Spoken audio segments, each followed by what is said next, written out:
Bom, pessoal, boa tarde, boa noite. Vamos voltando então agora para a segunda parte da aula, onde iremos estudar os direitos difusos, tá? Então, vou mudar aí o chipzinho, vamos falar de um assunto um pouco distinto, que é os direitos difusos. Essa classificação dos direitos difusos, ele vem aí com o intuito de um balaio de gato aí, né, como o pessoal brinca, tenta se enquadrar Pior que é mesmo. nesses aí, gente, vamos desligar aí, né? Vem enquadrar aí como nesse espectro geral de direitos não muito bem alinhados ao direito penal, ao direito privado, direito trabalhista, então ele fica ali num balaio meio distinto, tá? Por isso que a gente vem com essa terminologia difuso, tá? Você não vai ver ali alguém falando, eu sou especialista em direitos difusos. Não. Você vai falar, sou especialista em direito ambiental, ou direito do consumidor, ou em direito coletivo, tá? Então, dificilmente vai ver essa terminologia assim, do difuso que vai estar dentro de um rol amplo, tá? Primeiro que eu queria falar aqui com vocês é esse quadro, portanto, esse quadro. E assim, no nossa sistemática aqui, nós iremos dar uma olhada, não, nós iremos estudar alguns desses mecanismos de garantia, de garantia dessas garantias fundamentais, essas ações que são tidas como as ações de proteção aos direitos difusos. Iremos, por exemplo, na aula de hoje, estudar a ação popular. Na próxima aula, estudaremos a ação civil pública. E, no decorrer do nosso curso, iremos estudar o direito do consumidor, que é bastante importante, muito útil. O direito ambiental também é um direito que hoje abarca uma série de profissionais especializados na área. E também falaremos aí com um pouco mais de superficialidade, uma vez que isso vai ser visto com mais detalhe lá no direito de família, que é o ECA, tá? Que é o Instituto da Criança e do Adolescente. Bom, esse vai ser o nosso roteirinho aí do curso. Então, primeira coisa que eu queria tratar aqui com vocês, vocês estão me ouvindo? Não estou conseguindo ouvir, está falhando. Isso provavelmente porque deve ter gente aí, né? As pessoas maravilhosas que deixam o microfone ligado. Vocês estão me ouvindo bem agora? Alto e claro. Beleza. Então, gente, no nosso roteiro, por isso que é importante que vocês tenham o roteiro aberto, para que vocês acompanhem a aula junto comigo. Eu coloquei um quadro comparativo de direitos difusos, direitos coletivos e aqueles interesses Caralho. individuais. Olha aí, gente, vamos tomar cuidado, né? Direitos difusos, direitos coletivos e interesses individuais homogêneos. Então, os direitos difusos, que serão o objeto do nosso estudo, nós temos ali que os direitos difusos são aqueles de interesse indivisível e que abrangem número indeterminado de pessoas unidas pelo mesmo fato. Por exemplo, o direito ambiental, né? Quer dizer, a proteção de, da fauna, da flora, do nosso país, do nosso planeta. Não é um interesse meu, não é um interesse exclusivamente seu, é o interesse da coletividade, é o interesse de todos. A gente é unido pelo mesmo fato, esse interesse em preservar. Tá? É um interesse supra-individual. Portanto, trata-se dessas pessoas unidas pelo mesmo fato, sujeitos indeterminados e indetermináveis, quer dizer, a população, o cidadão, está sendo ofendido quando um patrimônio histórico, quando um patrimônio cultural, quando um patrimônio de ordem ambiental é ferido ou é atacado, está ofendendo toda uma coletividade. Os exemplos aí que a gente pode citar, né? Dei aqui o ambiente, né? O meio ambiente, mas temos também a paz pública, segurança pública, né? O pessoal gosta de falar tanto da segurança pública. Segurança pública, veja só. O meio ambiente, como eu bem apontei para vocês. E todas as pessoas tem direito, não existe como individualizar uma das pessoas. Só eu tenho direito à paz pública? Só eu tenho direito à preservação do meio ambiente ou à segurança pública? Não. Todos nós, como uma coletividade, temos esse direito. Tá? Não é só eu ou só você que temos direito à segurança pública. Né? Com que pese apenas algumas pessoas usufruem da segurança pública, outras infelizmente não têm. Mas é um direito que atinge a todos, tá? E que é uma prerrogativa de todos. A titularidade, como eu coloquei aqui ao final, é de todos. Então a gente tem aí o mundo, aí, as pessoas de mãos dadas, todos os povos de mãos dadas aqui, para que vocês entendam que a titularidade é de todos. Isso diferencia lá do direito coletivo. Quer dizer, isso acaba sendo meio confundido, né? Mas esse coletivo ele vai ser de interesse indivisível também, mas que pertencem a grupos ou categorias de pessoas determináveis. Essas pessoas elas são unidas pelo mesmo interesse jurídico, sujeitos indeterminados, mas determináveis. Dá para a gente estabelecer, por exemplo, aqui o exemplo que eu coloquei para vocês, sindicato dos bancários. Dá para eu escolher uma pessoa como sindicato dos bancários? Não. Há uma coletividade ali, mas é limitada. É limitada àquele grupo que compõe os bancários, tá? Atinge, como eu coloquei, atinge todos os bancários, mas não atinge, por exemplo, os advogados. A OAB, por exemplo, atinge todos os advogados, mas não vai atingir, por exemplo, os médicos.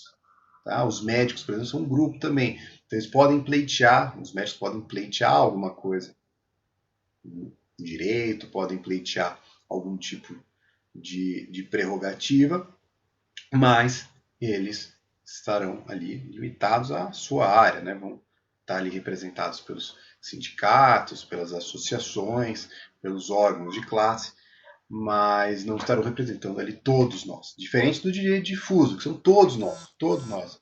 Sendo você médico, sendo você advogado, sendo você estudante, tá?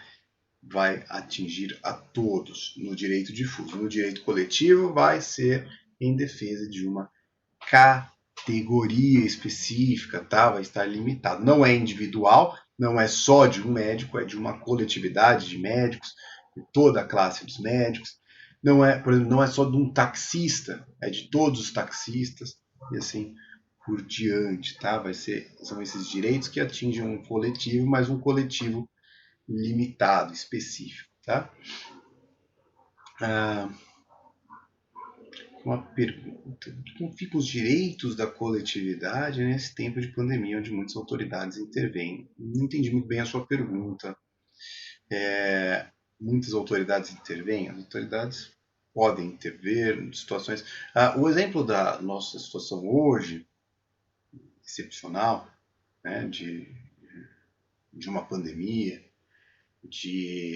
a pandemia em si não é o problema, né? A gente tinha uma pandemia temos até hoje uma pandemia da gripe comum, né? Ninguém parou de trabalhar por causa de gripe, só você está gripado, você fica em casa lá 2 dias e depois volta. O problema é que essa pandemia tem características próprias, o contágio é maior do que a gripe e o índice de mortes é maior, então a gente está vivendo uma situação excepcional. Momentos excepcionais exigem comportamentos excepcionais por parte dos governantes, não só do Brasil, mas do mundo inteiro.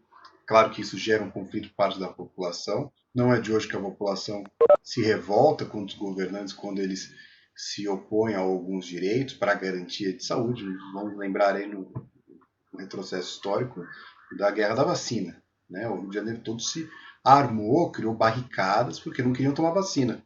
Né? Há um tempo atrás não parecia algo extremamente absurdo. Hoje já parece alguma coisa já não tão absurda assim, né? Fazer barricada para não tomar vacina. Tem gente que é antivacina. Né? Há um tempo atrás parecia algo tão absurdo, né? Falar, nossa, olha essas pessoas que ignorantes, elas não queriam tomar vacina, tinham medo da vacina. Né? A gente sabe dos benefícios da vacina e tal. Mas é normal que situações como essas, higienicistas, tragam às vezes um tipo de revolta por parte da população. Então não tem nada novo aí sob o nosso céu aí, coisa bem comum da história da sociedade humana. Então, agora, mais uma vez, né? Quer dizer, essas medidas excepcionais, elas vão existir inevitavelmente para garantia da ordem pública, da saúde, aí de um direito difuso. Quer dizer, se eu tiver que limitar ali um direito coletivo para preservar o direito difuso, por exemplo, da saúde, né, da saúde de todas as pessoas, certamente ele vai prevalecer em detrimento, por exemplo, de um direito coletivo. Tá? Se o direito ali de uma determinada classe, de um determinado grupo, pode gerar um prejuízo a todos, eu tenho certeza que o direito coletivo será mitigado em favor, né, do direito difuso que atinge a toda a população. Bom, será que somente eu não estou conseguindo ouvir? Não sei, pessoal, é só o Eduardo que não está conseguindo ouvir? Tá bom, Cícero, entendeu? Então, nós estávamos falando dos direitos difusos e direitos coletivos, esse comparativo, espero que tenha ficado claro aí. Esse quadro é importante que vocês façam depois uma leitura novamente. E aí tem uma terceira coluna, como vocês podem observar bem, que é a coluna de interesses individuais homogêneos. Então, são aqueles de natureza divisível e os titulares são pessoas determinadas.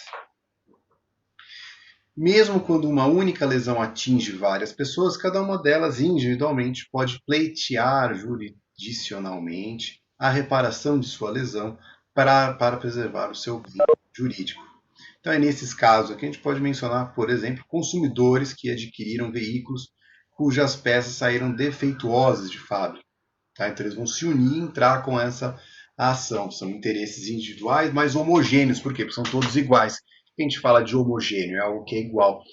Todos aqueles consumidores adquiriram aquele veículo que possuía um equipamento defeituoso. E aí todos eles ingressam com uma ação. Então são interesses individuais, é um interesse individual desses consumidores, protegendo, mas são homogêneos porque são todos iguais. Tá? Esse exemplo, eu vou até fazer uma ressalva, alguns doutrinadores podem falar, ah, não, doutor, mas eu entendo que aí se enquadra no direito coletivo, porque é o direito dos consumidores. E outros até conseguiriam jogar ali dentro de direito difuso. Os exemplos sempre vão ficar ali variando, dependendo da ótica e do autor, do jurista que vai tratar do assunto. Tá? Eu fiz essa divisão aqui, trouxe esses exemplos para auxiliá-los, mas fico aqui fazendo essa ressalva que alguns, vocês podem de repente ver alguns professores, alguns doutrinadores juristas variando um pouquinho no que tange o exemplo. No que se refere à classificação, à definição, tá perfeito, tá? Perfeito? Também não, mas assim, tá adequado, tá dentro do que a maioria esmagadora das doutrinas vão tratar do assunto, tá? Então hoje nós iremos falar sobre a ação popular. Ela tem ali a sua previsão no artigo 5º da Constituição, e ela é um procedimento já com bastante história, tá? Não é de hoje que ela está ali no nosso ordenamento, ela surge em 1965 por meio da Lei 4.717, mas já estava ali na Constituição Federal de 1984, nós já víamos a ação popular prevista ali, tá? Lá, hoje aqui nós temos essa da Lei 4.717, mas lá em 1934, há bastante tempo atrás, há quase 80 anos atrás, a Constituição Federal de 1934 trazia no seu corpo os seus artigos 113 e 114 a seguinte definição. Qualquer cidadão será parte legítima para pleitear a declaração de nulidade ou anulação. Vocês viram como está escrito anulação? Pois bem, era assim que escrevia na época. Dos atos, com C, também era o que se escrevia na época, dessa maneira. A nulidade ou anulação dos atos lesivos do patrimônio da União, dos estados ou dos municípios. Veja só, então, era uma forma de possibilitar, de dar essa proteção do indivíduo, proteger o patrimônio da União, dos estados ou do município. Olha que interessante. Já ali já trazia essa essa raiz ideológica que dá origem à ação popular. Já em 1984, dava a possibilidade de qualquer cidadão proteger um patrimônio que não é dele, mas é de todos, um patrimônio que é da União, que é dos estados ou dos municípios, as três esferas de poder. Tá? Então dava essa ferramenta a qualquer cidadão proteger o patrimônio que é de todos. A Constituição de 37 não previu a ação popular e a Constituição de 1946 trouxe lá no seu artigo 141 o seguinte: qualquer cidadão será parte legítima. E olha como vocês vão ver que até na Constituição de hoje a forma de escrever é muito parecida. Qualquer cidadão será parte legítima para pleitear a anulação ou a decretação de nulidade de atos lesivos ao patrimônio da União, dos estados, dos municípios, das entidades autárquicas e das sociedades de economia mista. O que a gente observa aí, pessoal? Uma diferença, né? Um acréscimo, digamos assim. Não é mesmo? Estou sem áudio. Pessoal, sem áudio, mas os outros estão. Quem estiver com dificuldade de áudio, pessoal, não estiver ouvindo direito, a aula vai ser depois disponibilizada na plataforma da faculdade. Vocês podem assistir lá sem maiores problemas, tá bom? Pois bem, então, lá na Constituição de 46, o artigo 141 dá uma ampliada, olha só, ele dá a possibilidade de declarar a nulidade dos atos lesivos ao patrimônio da União, dos Estados e municípios. A gente já viu que lá na de 1934 também trazia essa possibilidade. Mas ele acrescentou o quê? Das entidades autárquicas e das sociedades de economia mista. Pessoal, vocês estão me ouvindo tranquilo aí, né? Se cair o som, vocês me avisem. Tem um colega que falou que caiu o som, mas não sei se isso se aplica a todos. Às vezes deve ser alguma coisa ali individual do colega. Então tá. Depois as subsequentes constituições, a de 67, a de 69 e a de 88 previram naturalmente a existência da ação popular, e lá na Constituição de 88, que é a nossa Constituição, né, a Constituição vigente, espero que permaneça assim, né, com que pese muita gente tem interesse em modificá-la, de promulgar uma nova. Né? Lembra que tinha algumas pessoas que queriam só só parcialmente, né, criar uma nova Constituição só em partes? Não existe isso, né?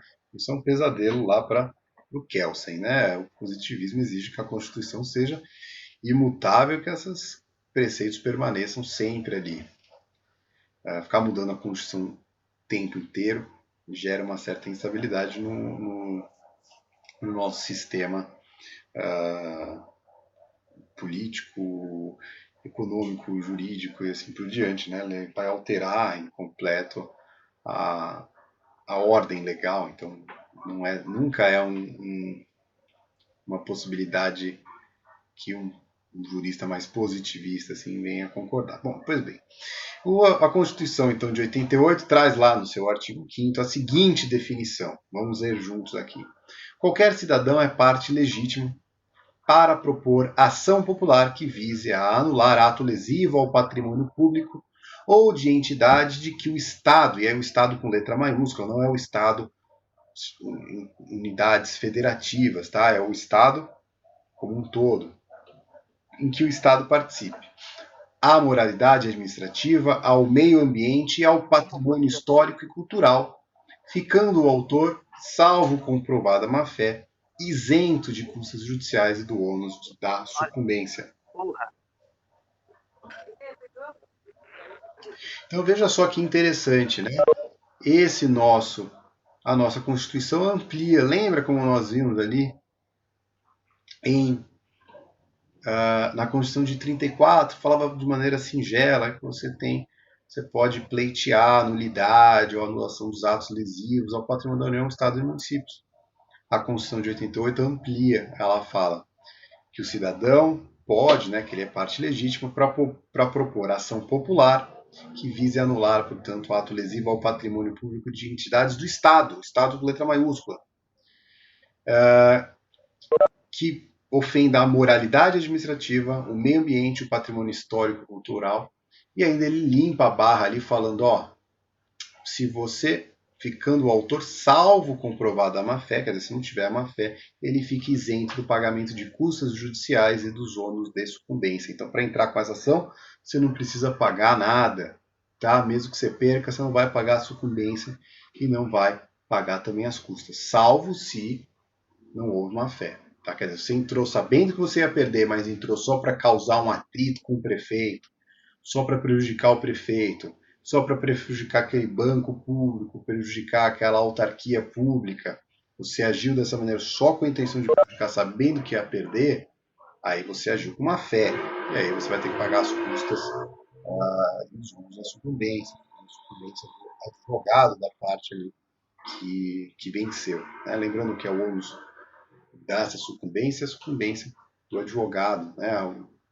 Um prêmio, entre aspas, que o advogado ganha quando ele ganha ação. Né? Não sei se vocês já viram isso, é matéria específica de direito processual, mas são sucumbências, os honorários de sucumbência que tem essa natureza de, entre aspas, tá? Bem entre aspas, premiar ali, remunerar o advogado que advogou a parte que venceu. Tá? Quem paga esse honorário de sucumbência é a parte perdedora, não é o advogado da parte devedora, é a parte perdedora, entre aspas. Se for o autor, perdeu a ação, foi julgado improcedente, bom, suma, é a parte que não conseguiu aquilo que pretendia na demanda. Tá? É claro, né, que a má-fé é uma fé que vai ter que ser demonstrada, né? Você não vai simplesmente alegar, né? Se houver ali uns elementos que provem de que aquele ingresso daquela demanda foi com má-fé, ele vai ter que pagar em custas judiciais e os honorários, né, os ônus de sucumbência.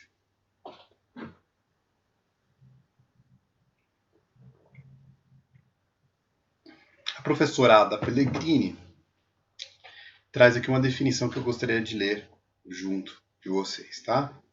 Ela fala o seguinte: a ação popular garante, em última análise, o direito democrático de participação do cidadão na vida pública, baseando-se no princípio da legalidade dos atos administrativos e no conceito de que a coisa pública é patrimônio do povo. Tá vendo aqui a ideia do direito difuso? A coisa pública, gente, que ela está falando aqui é do direito do povo. Não é de uma classe, não é de um indivíduo, é de todos nós.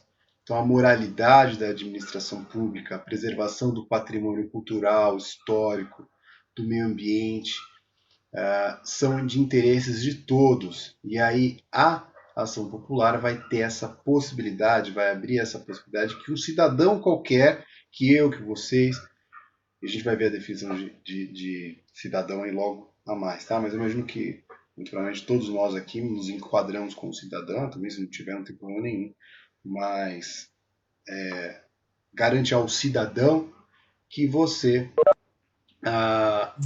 possa proteger o patrimônio, esse patrimônio que é de todos. Tá? Então eu posso aqui utilizar dessa ferramenta para proteger o patrimônio de todos. Tá bom?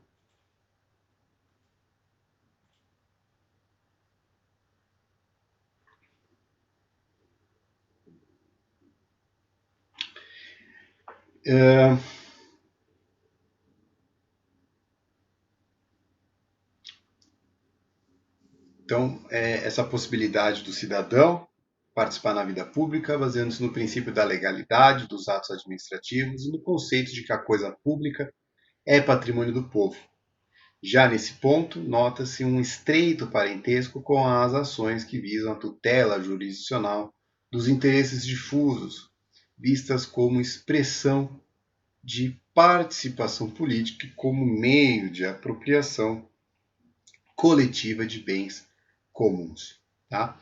Veremos outras ferramentas, outros mecanismos também, mas por hora vamos ficar aqui na ação popular. Tá?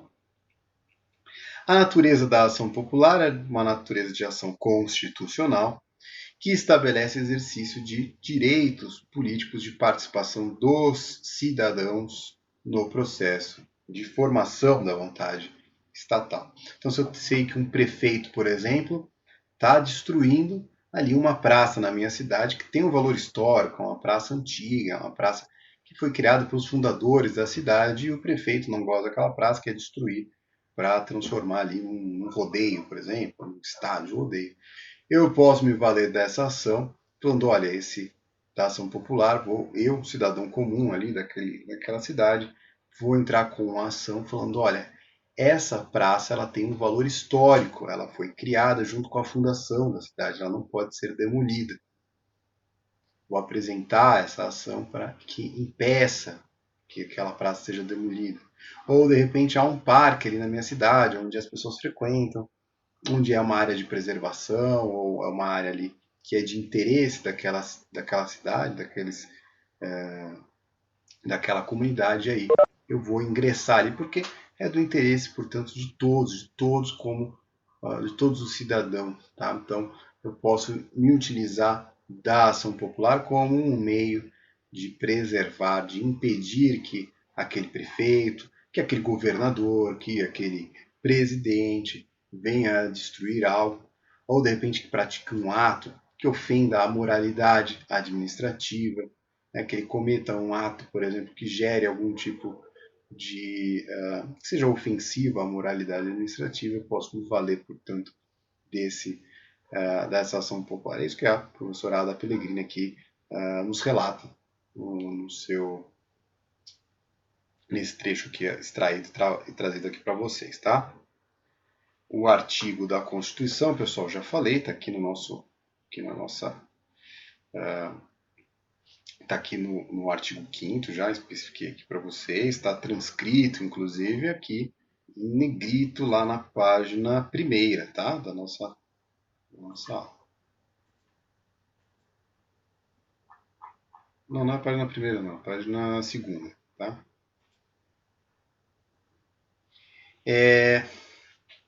Logo acima do comentário aí da Ada Pellegrini, tá? A legitimidade, portanto, já falei, né, da natureza, né? Ação de natureza constitucional, já falei da natureza. A legitimidade para mover essa ação, a legitimidade ativa e passiva, somente poderá ser autor da ação o popular, o cidadão, tá? Só poderá ser autor da ação popular o cidadão. Nós vimos ali que desde lá da Constituição de 37 está determinado que é o cidadão, qualquer cidadão, veja lá como está no artigo 5º, qualquer cidadão é parte legítima. A própria Constituição estabelece que é parte legítima qualquer cidadão. O que é esse cidadão, gente? Qual é a definição de cidadão? Quem que é esse cidadão? Cidadão é assim considerado o brasileiro nato ou naturalizado, desde que esteja no pleno gozo de seus direitos políticos. Provada tal situação e com os requisitos iniciais da inicial.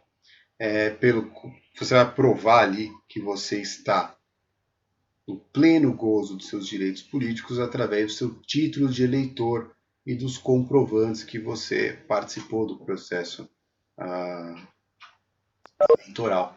Tá? É ali, através dessa forma, que você vai provar que você é um cidadão. Veja só que interessante, né? Você vai comprovar que você é um cidadão quando você tem o seu título de eleitor, quando você participa do processo eletivo.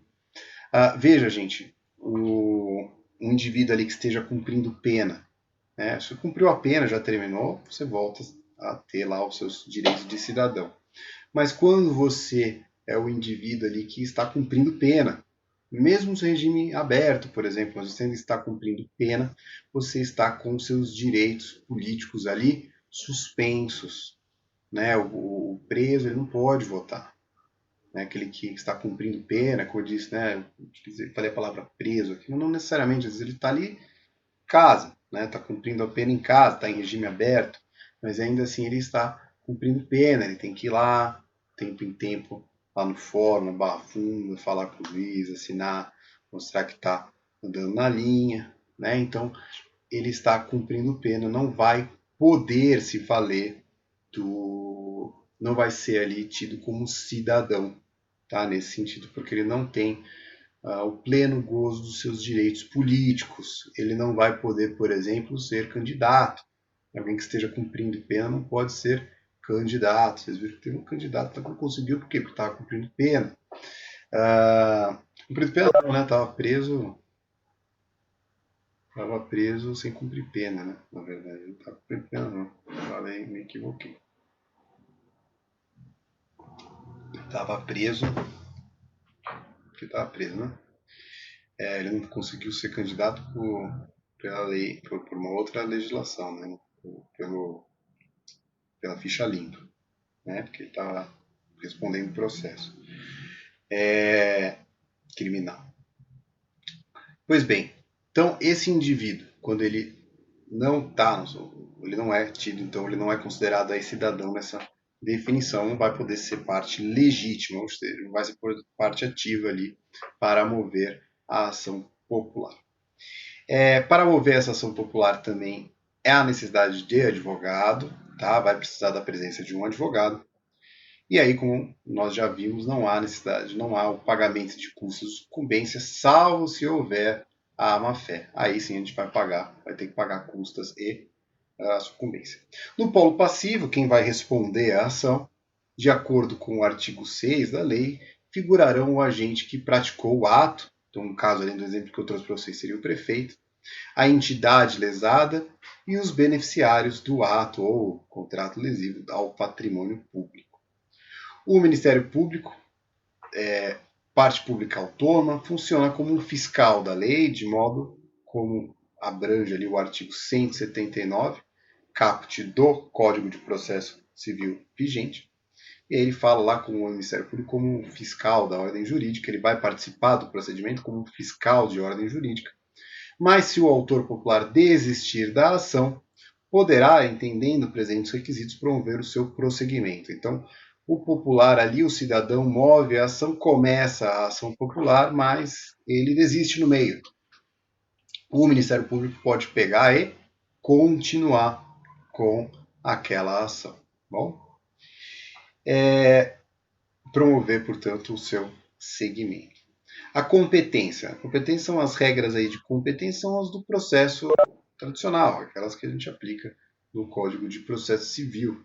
Tá? Imagino que vocês já estejam tendo a introdução ali ao Código de Processo Civil, então vai seguir os prazos de resposta, inicial, contestação, réplica, produção de prova e assim por diante. Tá?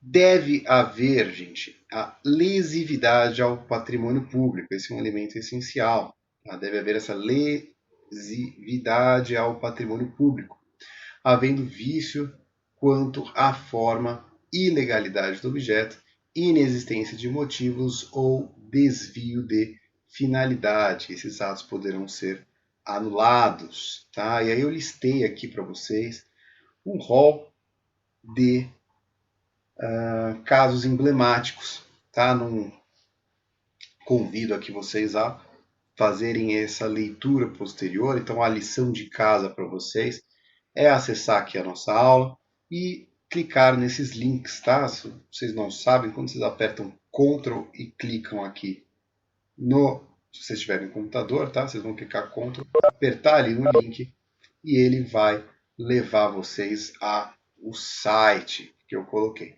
Caso vocês não queiram fazer assim, prefiram de outra maneira, vocês podem copiar e colar esses endereços e vocês serão levados a essas ações populares, tá? Então, algumas ações populares bastante emblemáticas, bastante conhecidas ali, eu coloquei bastante relevantes. Algumas, por exemplo, a venda da Embraer, que acabou não rolando, né? Mas aqui houve uma ação popular. Destruição do patrimônio público, o leilão do pré-sal, porque eu falo, olha, esse leilão aqui está abaixo do valor, isso está dilapidando um patrimônio do Brasil, de todo brasileiro, que é o petróleo ali no pré-sal. Se eu alego que aquele valor está abaixo, que aquele leilão é irregular, que aquele leilão está causando algum prejuízo, eu posso ir lá invocar por ação popular que seja nulo aquele leilão. Existe a ação popular alegando que o governo não está tomando as medidas adequadas para combater as queimadas na Amazônia, que o governo está incentivando, que o governo é o como é?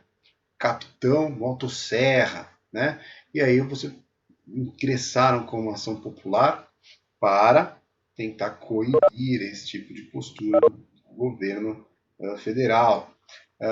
Impugnar atos administrativos vinculados e discricionários que apresentam vícios. Então, aí bloqueio do Bolsonaro a usuários da rede social.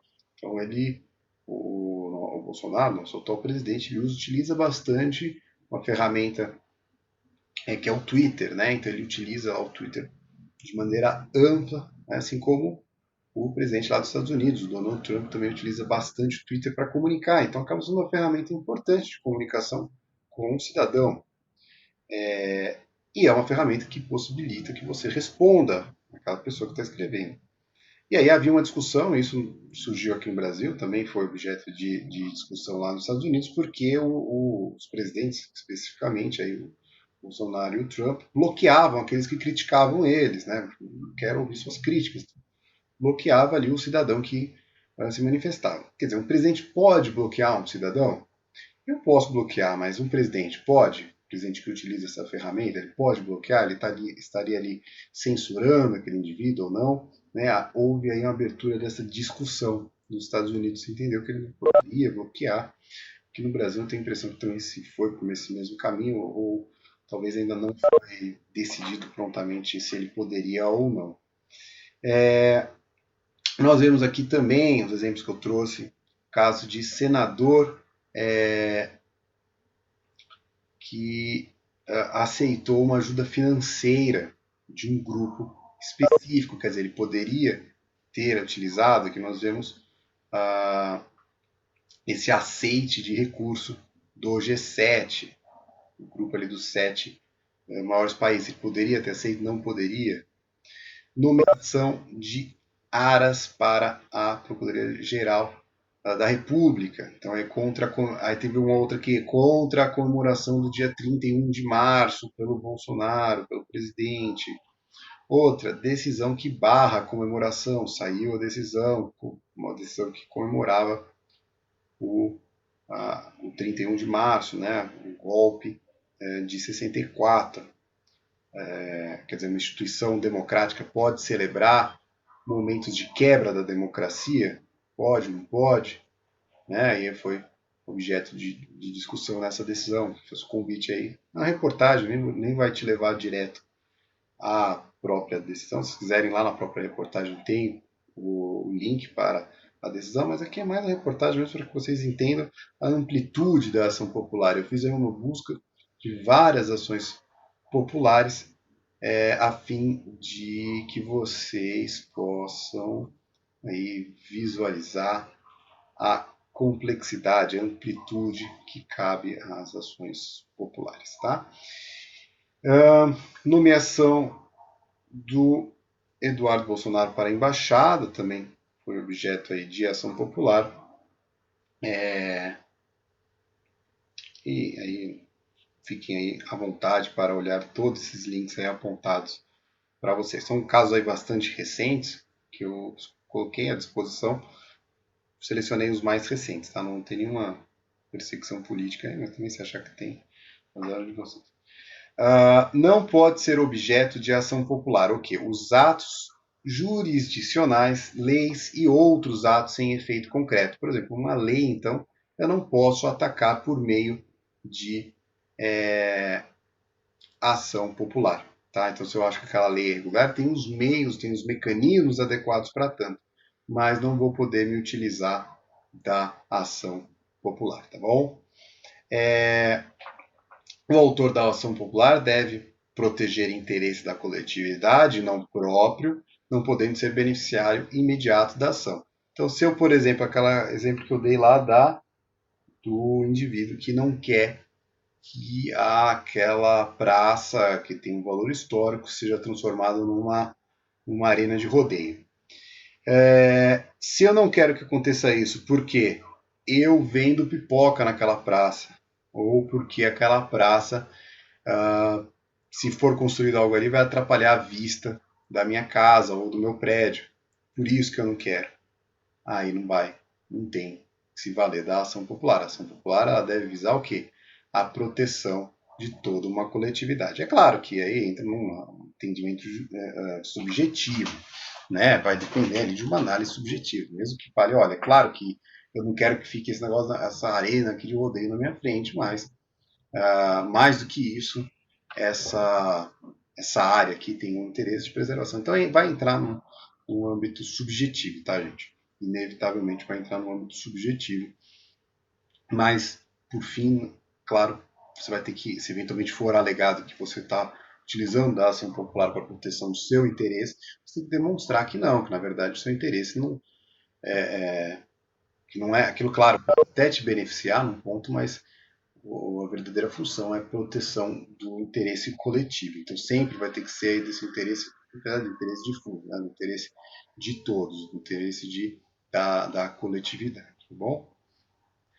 O procedimento do rito é o rito ordinário, processo civil, se vocês não viram, o rito ordinário é aquele rito comum, tá? Aquele mais extenso, tá? É mais cauteloso, mais cuidadoso, que tem mais procedimentos, não é o sumaríssimo, tá? Que é o dos juizados, assim por diante. Os requisitos gerais é o de uma petição inicial, aquelas que você já observa lá no processo civil. Não sei se vocês já tiveram no processo civil os requisitos da inicial, mas são os mesmos que vão valer aqui. Lembra que eu falei que vai se aplicar ao processo civil, as normas gerais de processo? Pois bem, a ação popular não vai ter muito segredo, ela vai seguir os mesmos critérios. O único ponto que realmente é importante que vocês lembrem da ação popular é os aspectos de legitimidade. Então, o interesse de um interesse, a proteção de um interesse difuso, como, por exemplo, do meio ambiente, da cultura, do valor do patrimônio histórico.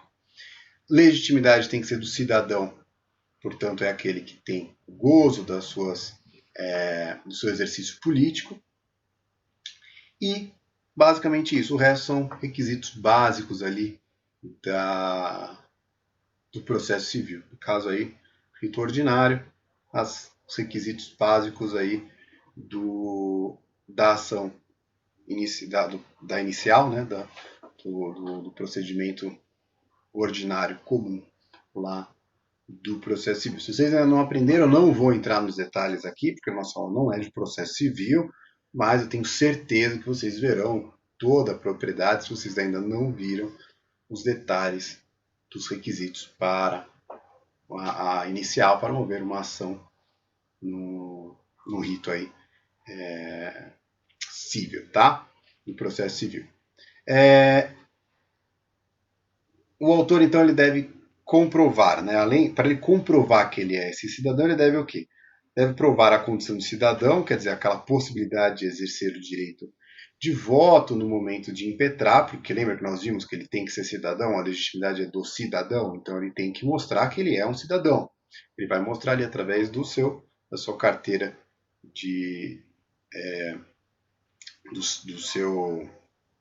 da carteira de voto, do comprovante de voto, a ilegalidade do ato atacado, então ele vai ter que mostrar que aquele ato é ilegal, e a lesão ocorrida ou presumida, comprovando no primeiro caso o dano. Então fala, olha, destruição daquela praça, houve um dano, ou olha, há uma iminência de destruição daquela praça que tem um valor histórico, tem uma importância histórica, tem uma importância cultural aqui, e nós temos então que proteger. Então você vai ter que provar esses elementos, a sua situação de cidadão, a ilegalidade do ato e a lesão que pode ocorrer ou que já ocorreu, e aí você vai pedir a nulidade, a anulação daquele ato, tá?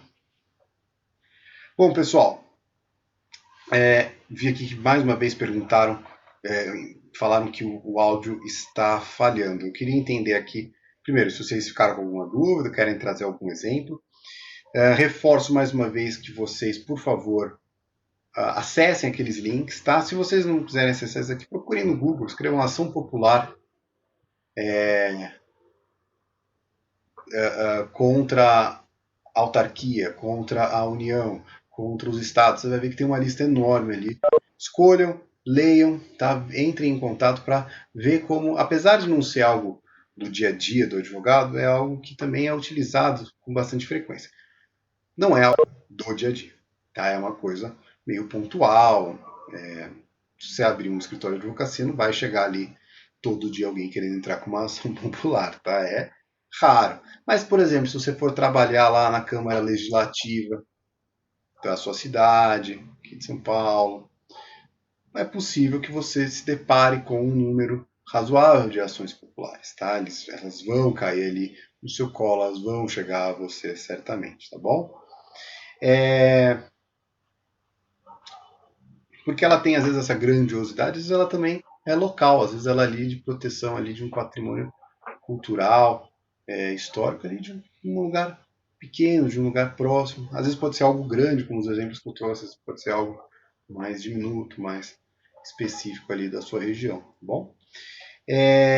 Então, faço aí pedido de que vocês vejam esses links aí, ou procurem aqueles que vocês assim preferirem. E a próxima aula nós veremos a ação civil pública, tá? E eu perguntei, né? Vocês estavam com problema de áudio realmente? Porque assim, a gente tem esse sistema aqui do Cisco Webex, né?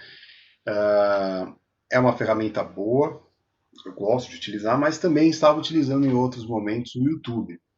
O YouTube não tem essa possibilidade de vocês virem a falar, tá? Mas ele tem lá o chat, a mesma coisa que tem aqui o chat ao lado.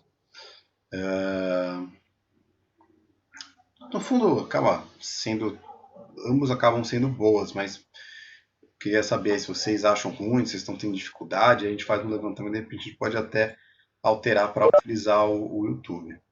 Eu acho que na aula passada nós utilizamos o YouTube, acho que não, né?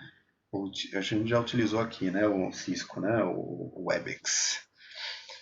Mas aí vocês me avisem, tá? Se vocês tiverem alguma dúvida, se vocês preferirem alguma outra forma, alguma outra, sei lá, estou super aberto a sugestões, tá? Estou em nossa segunda aula, meio que primeira aula, né? Sendo que a nossa primeira aula foi mais uma introdução à matéria, agora realmente entramos com o assunto propriamente dito de recuperação judicial e agora de ação popular, tá? Bom, vamos ver aqui as perguntas. Agora está falhando. Professor Ciclo.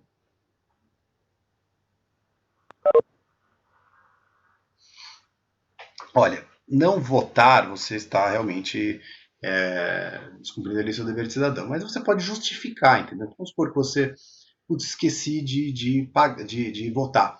Aí você vai lá, paga a multa, que o valor nem é muito alto, ou se houver tempo hábil, você vai lá e justifica o porquê você não votou, e aí você está resolvido. O problema é que se realmente houver essa pendência, aí você está devendo, né? Então, vai lá, paga a multa, pronto, está resolvido, tá? Câmara de São Caetano do Sul, sempre temos ações populares aparecendo. Então, tá vendo como é interessante? Não é algo do dia a dia do advogado que está ali no lado, na esquina aí da sua casa, do advogado lá do centro, não é a coisa do dia a dia mesmo. Mas é uma coisa que para aqueles que trabalham em câmaras municipais, que trabalham com vereadores, com deputados, com senadores, eles acabam vendo aí com um pouco mais ou claro, quem trabalha na defensoria, quem trabalha diretamente com os prefeitos, com os governantes, com os governadores, com o presidente, vão ver uma quantidade muito maior de ações populares naturalmente, tá? E esses órgãos, né, esses órgãos que acabam ali tendo acabam utilizando ali um pouco mais, né? Então às vezes um deputado entra com uma ação popular, né? Vocês vão ver isso, vão ver vereador entrando com ação popular, tá? Áudio ok, sim, áudio falhando. Para mim tá ok. No exemplo da praça, pode mover uma ação popular se ele for um risco para os moradores, encontros, brigas, badernas ou bichos, etc., ou faz parte da preservação da praça. Aí é uma situação, viu, Sibeli? vai ter que ser analisado na casuística, né? Então a gente tem que ver se a, bom, primeiro, a segurança da praça é um direito de todos, tá? Nós vimos ali que um dos direitos difusos é o direito que você tem de preservação, de segurança pública, assim por diante. Então a gente tem que ver se há algum ato que gera a, se é algum ato que ofende ali um direito difuso, e aí você vai poder utilizar para preservação da praça a ação popular. Tá? Mas aí vai muito da casuística, a gente tem que ver especificamente do que se trata, e vai do caso a caso. Tá? Mas, via de regra, entendo que sim, poderia ser utilizado ali como meio de preservação. Sim, tá? Bom, mais gente falando do áudio, que tá tudo bem. Ah, sim, alguém aqui falou, tem algum aluno aqui que quer dar, eu estou fazendo tutoria também, beleza. Eu disponibilizo algumas aulas no YouTube que eu tenho ministrado aqui para os outros alunos. Eu acabo colocando também a cópia dessa aula no YouTube, porque alguns alunos reclamam que não conseguem acessar a plataforma da faculdade. Eu sempre passo lá para a plataforma da faculdade, mas alguns alunos acabaram se queixando de não terem conseguido acesso à plataforma da faculdade, então para não ficar causando desgaste, eu acabo colocando no YouTube. Aí, se vocês quiserem também eu posso disponibilizar de tempo em tempo as nossas aulas também lá no meu canal no YouTube. Lá eu tenho outras aulas que eu dei para as outras turmas. Se alguém tiver curiosidade, mas é aula, né, gente?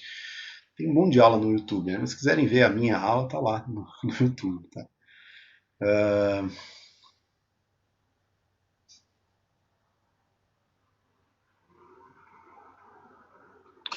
Qual é o endereço no YouTube, professor, do seu canal? Depois eu passo para vocês lá no WhatsApp, lá, acho que um nome muito antigo, é Rogaco 1984, eu acho. Mas, gente, é aula, não é a mesma coisa que ver aquelas aulas produzidas especificamente para YouTube. Tá? Essa aula tem interrupção, tem o falando do áudio, entendeu? Tô explicando como é que vai ser a variação, então, dando dica para como é que vai ser o trabalho que eles vão fazer. Não, não acho que é a melhor forma, é focado especificamente para aqueles alunos. Tá? Eu só comentei aqui porque um colega que está no qual eu sou tutor ali, que está de DP e tal, e aí ou está fazendo readaptação, não sei, e aí eu estou auxiliando ele, por isso que ele mencionou aqui no chat, eu só quis responder, mas existem inúmeras outras aulas muito mais bem preparadas pro YouTube, tá? Do que essas minhas, que elas não são focadas para uma aula no YouTube, elas são como uma aula normal. As aulas ali especiais para YouTube, elas são editadas direitinho, são muito mais rápidas. Então, não vejo muito sentido, mas caso alguém queira, tá aí, tá? Beleza, então olha, gente, eu não estou passando atividade para entregar para a próxima aula. Na próxima eu vou passar uma atividade. Na próxima aula eu vou eu vou cobrar surpresa aí os alunos para ver quem está acompanhando ou não. Para as próximas aulas que eu peço é que vocês façam ali, leiam o que eu passei para vocês. Então, lá no caso na nossa aula de recuperação judicial, que vocês vejam o plano de recuperação que eu coloquei lá no Drive. Na nossa aula de direitos difusos de ação popular, eu quero que vocês acessem esses links ou outros que vocês procurem aí que achem interessante. Eu coloquei ali alguns bem recentes, tá? E na próxima aula, então, a gente vai para ação civil pública. Eu vou cobrar a presença aqui, vou pegar de surpresa para ver quem está acompanhando ou não a aula e vou passar a atividade para vocês. Então, não deixem de assistir. A gente tem aqui 56 alunos, eu acho que nossa turma tem mais do que isso, né? Então, próxima aula, pessoal. Todo mundo aqui e vamos para frente, tá? E vamos seguindo em frente, tá bom? Bom, beleza. Só vou encerrar aqui a gravação. Tá? Por sinal, lembrando, as aulas ficam disponíveis até o final da faculdade. Eu vou encerrar aqui a nossa gravação.